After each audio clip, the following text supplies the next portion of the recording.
Карантин по ящеру снят, но появилась новая угроза. В Учелинском районе установлены спецпосты. В соседней Челябинской области вспышка африканской чумы свиней. Первый доктор наук СибГУ и автор около 100 научных статей. Сегодня исполняется 90 лет со дня рождения Губайдуллы Илишева. Ударим спортом по депрессии. Городской бассейн приглашает всех к заплывам. А теперь об этом и другом более подробно. В эфире новости, в студии Ляна Кириллова. Здравствуйте.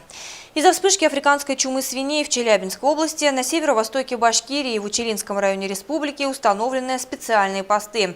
Об этом сообщил накануне министр сельского хозяйства Башкортостана Ильшат Фазрахманов. По его словам, зараженные животные обнаружены в личных подсобных хозяйствах области. В общей сложности выявлено около 25 голов. Сейчас в республике уже ищут мясную продукцию, поставленную в октябре из Челябинской области, чтобы исключить риск заражения африканской чумой. Хотя, как заверили власти, все крупные свиноводческие комплексы Башкортостана находятся достаточно далеко от очага возникновения. И поэтому вспышка этого опасного заболевания на территории региона вряд ли возможна.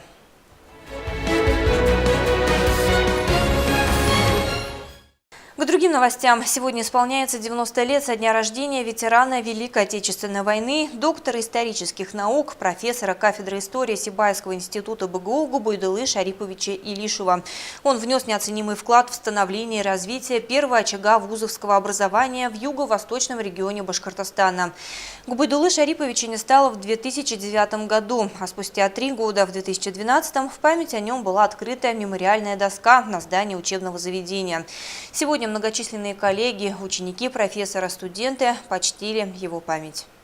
Начав работу в Сибайском институте, Губайдулла Илишев стал первым его доктором наук, профессором. Активно занимался подбором педагогических кадров, оказывал помощь молодым в подготовке и защите диссертации.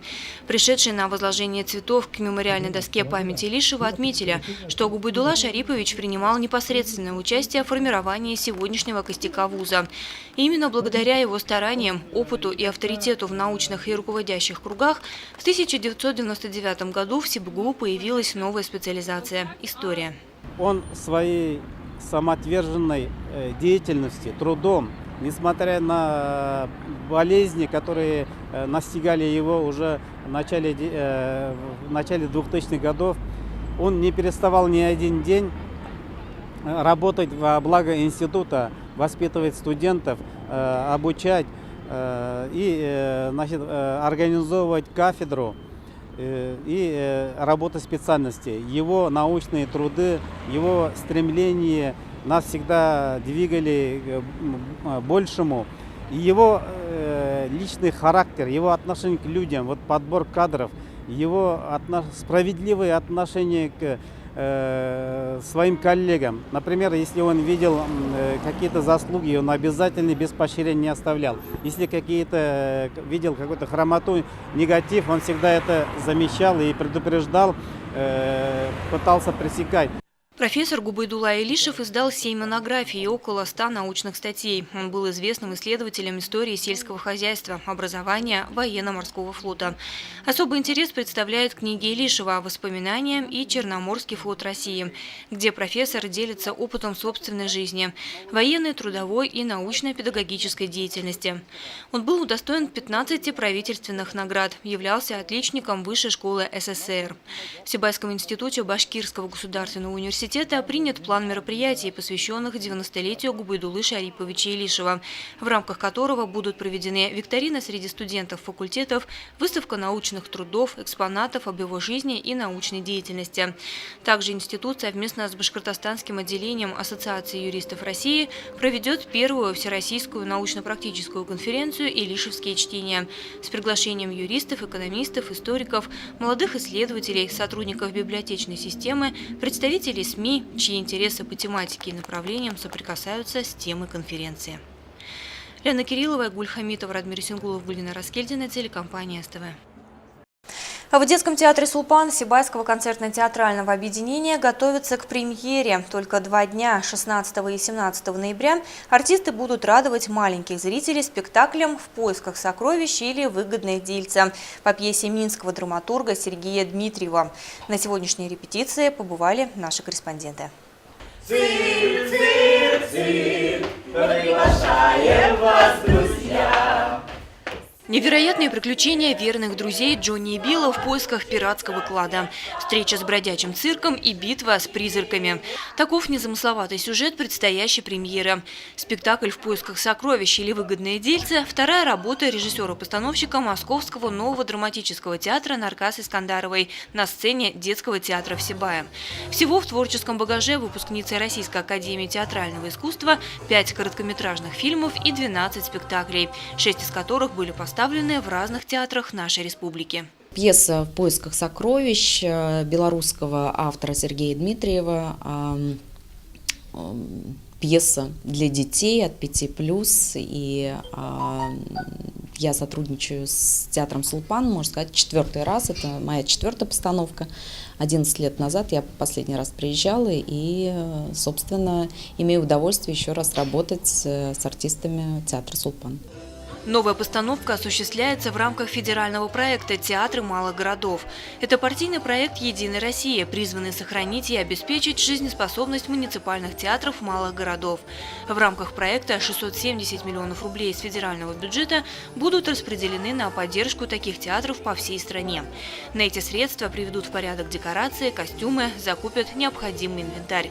Таким образом, премьера спектакля в Сибае – возможность не только порадовать юных зрителей, но и укрепить материально-техническую базу. Помимо режиссера и актеров, над спектаклем больше месяца трудятся также известные специалисты из Москвы и Санкт-Петербурга. Приехала в Сибай первый раз, позвала меня Наркас сюда. Я очень рада, что я сюда приехала. Мне очень нравится местный коллектив, мне очень нравится местный театр. Все очень отдаются работе, интересно работать. Мне очень нравится, как принимается информация, как она переваривается и потом воспроизводится на сцене.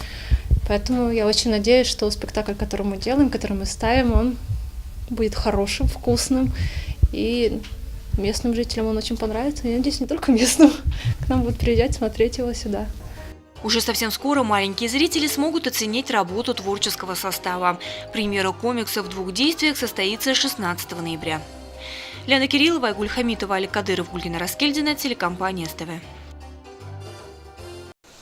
Среди ноябрьских праздников на днях мы отметили День народного единства. Ему была посвящена культурная акция, прошедшая в Сибайском историко-краеведческом музее. «Ночь искусства-2017» объединила множество организаций и культурных подразделений в одно концептуальное событие. Екатерина Марочкина далее. В 3-й раз Сибайский музей присоединяется к культурной акции «Ночь искусств». Подготовка к мероприятию шла уже с начала года. Сотрудники музея объявляли несколько конкурсов, в числе которых интернет-викторина, фотоконкурс и культурная акция «Кто куда, а мы в музей». Горожане такое начинание поддержали и принимали активное участие в творческих состязаниях. По итогам фотоконкурса была открыта выставка работ участников «Мне охота» на фотоохоту. Победители получили грамоты в своих номинациях и памятные подарки. Сибай – это небольшой город. Здесь, хотя и жизнь кипит, бьет своим ключом, но вот таких вот познавательных вечеров, как «Ночь искусства», это же «Ночь искусства» у нас, здесь входит несколько тем познавательных. Октябрьская революция, праздник, День народного единства и год экологии, как я помню. Вот. А почему? Если только брать основную, как год революции, столетие революции нашей, это естественно для такого небольшого городка, чтобы собрались здесь люди, друг друга увидели, узнали, привели детей своих, молодежь, особенно дети. Вечерняя программа в рамках «Ночи искусств» была достаточно насыщенной. Это выставка плакатов советского периода «Все на выборы» из личной коллекции председателя территориальной избирательной комиссии Сафы Ишмухаметова, кинопоказ советских фильмов, а также викторина, посвященная 100-летию со дня Октябрьской революции. Мне очень эта викторина понравилась. Были очень интересные вопросы. Конечно, я не знала на многие ответы, но все равно я знала, у меня было 3 ответа правильных, и за это мне дали 3 звездочки. Я хотела бы, чтобы еще так много раз проводили побольше такие ночные вечера, побольше было бы таких мероприятий. Сейчас молодежь и дети тоже меняются. Они стремятся развиваться, стремятся познавать мир и реализуют себя во всех, так скажем, конкурсах, акциях, следят за новинками. И у нас есть в социальных сетях группа «Музей горняков». Также есть сайт, который также посещают я думаю, те, кому интересна информация о новостях нашего музея, и оттуда узнают все новости, которые происходят у нас. Что касается музейных выставок, мероприятий. И, конечно же, это и прежде всего стремление детей, молодого поколения, да, лучше знать свои корни, знать историю, что нам приятно, прежде всего, сотрудникам музея. Руководство музея позаботилось и о практической стороне акции. Посетители смогли принять участие в различных мастер-классах, организованных Центром народной культуры и досуга, совместно с централизованной библиотечной системой. Екатерина Марочкина, Алик Кадыров, Любовь Карпова, телекомпания СТВ.